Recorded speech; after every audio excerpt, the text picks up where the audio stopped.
Tüpü takmayacak mı? He? Yok gerek yok. Bura şey sıcak. Yok ona gerek yok.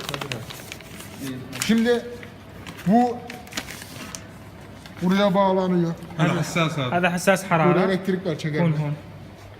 Buraya bağlanıyor. تمام. Bacadan çıkan sıcak havayla bu ısınıyor. لما يشتغل الفرن يطلع Isınınca الهواء yatay الحار. fan çalışıyor.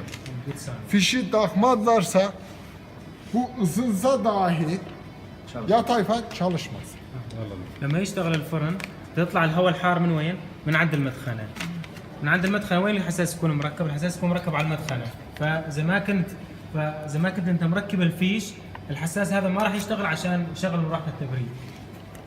فأنت مجبور تفرج كيف نعطيه حرارة؟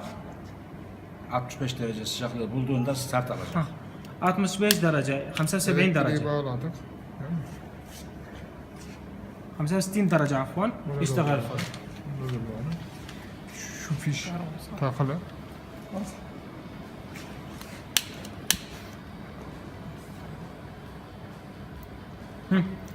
اشتغلت مروحة التبريد الآن.